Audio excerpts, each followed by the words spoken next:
Hello everyone. So we have loaded the dataset. We are on our sheet. Let us quickly look at the interface. Now the approach that I'm going to take is that rather than walk you through every single element in the interface and making you memorize it, which I don't feel is the correct approach, I'm going to introduce different components in the interface as and when they become applicable. But still, I want to give you a very broad overview, helping you feel comfortable with the new software.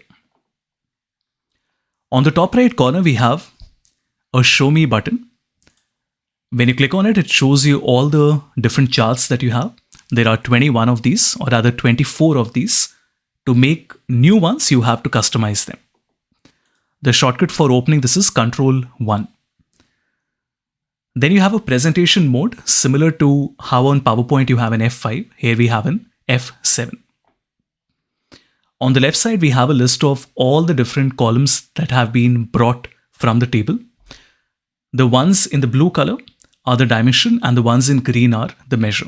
We will discuss this in more detail in the next lecture. At the top, we have a data and we have an analytics button. All the analytics right now are disabled because first we have to create a visualization.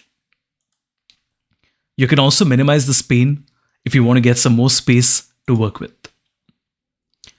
Here you notice we have an option for calculated field, parameter, and a few other options as well.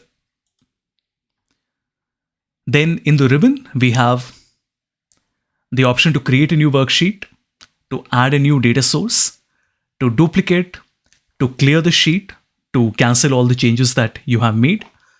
Then you have some other buttons like swapping rows and columns, ascending, descending. These are all very simple, and I will cover them subsequently. At the top, you have these tabs. Most of these are self-explanatory. So we have the file, we have data, we have worksheet, then we have the dashboard, the story, analysis, map, format, the server, window, and help.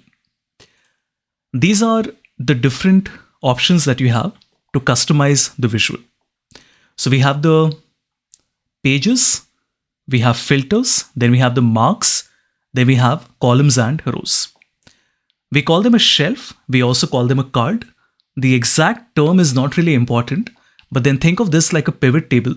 In fact, it looks like a pivot table where you can simply drag your rows and columns. To give you an example, if I drag my segment in the rows and if I drag my sales in the columns, we get a bar chart like that. So that is the broad interface, everyone. There are, of course, a few other small buttons here and there, but we will come across them subsequently.